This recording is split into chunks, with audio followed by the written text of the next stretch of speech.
This expression is made up of two parts. The big number, in this case the 3, is known as the base.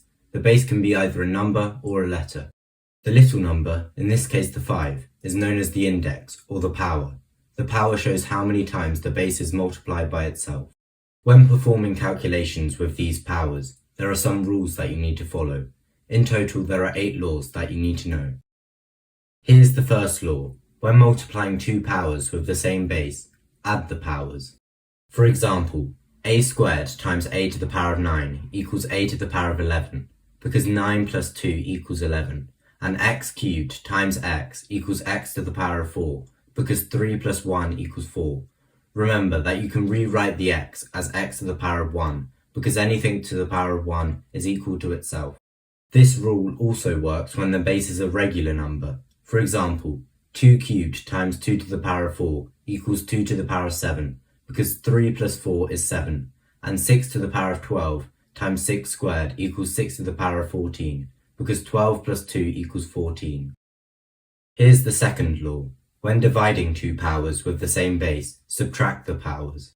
For example, b to the power of 12 divided by b to the power of 7 equals b to the power of 5, because 12 minus 7 is 5, and y to the power of 17 divided by y to the power of 4 equals y to the power of 13, because 17 minus 4 is 13.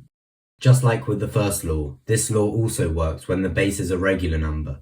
For example, 5 to the power of 10 divided by 5 squared equals 5 to the power of 8, because 10 minus 2 is 8, and 4 to the power of 4 minus 4 to the power of 10 equals 4 to the power of minus 6, because 4 minus 10 is minus 6.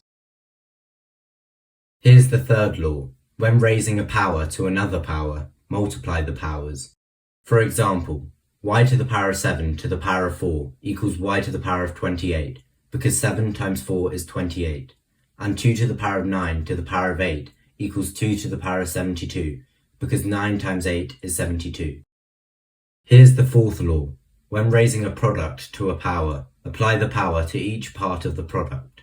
For example, 5x cubed equals 5 cubed times x cubed, because the power is applied to each part of the product.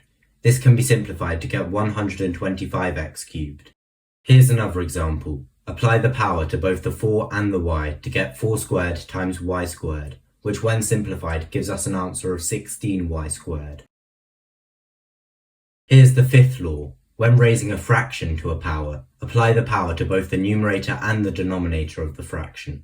For example, m over n to the power of 7 is equal to m to the power of 7 divided by n to the power of 7, and 4/5 squared is equal to 4 squared divided by 5 squared, which can be simplified to get 16 over 25. Here's the sixth law. Anything raised to the power of 0 is 1.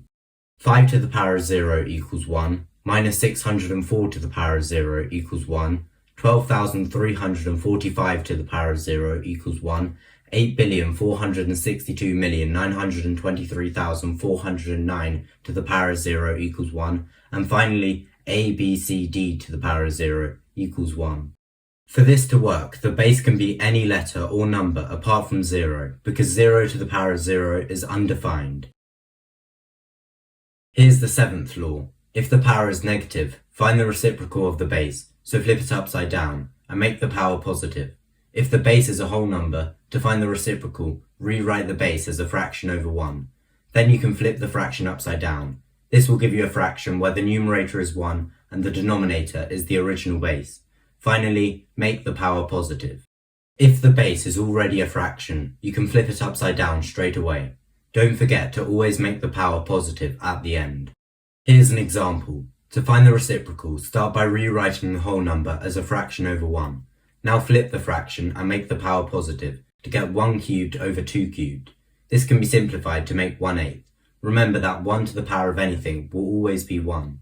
Here's another example. To find the reciprocal, flip the fraction to get 7 over 10. Now make the power positive and use the fifth law to simplify it. 7 over 10 cubed is equal to 7 cubed over 10 cubed. 7 cubed is 343 and 10 cubed is 1000. So the final answer is 343 over 1000. Here's the eighth law. If the power is a fraction, you can rewrite the expression so that the denominator is the root and the numerator is the power. For example, 4 to the power of a half can be rewritten as the square root of 4 to the power of 1, which can be simplified to 2 to the power of 1. Because anything to the power of 1 is equal to itself, the final answer is 2. Here's another example. This expression can be rewritten as the cube root of 27 to the power of 4. The cube root of 27 is 3, and 3 to the power of 4 is 81. I hope you found this video helpful. If you have any questions, just write them down in the comment section, and I'll try to answer them as quickly as possible. Thanks for watching, and I'll see you next time.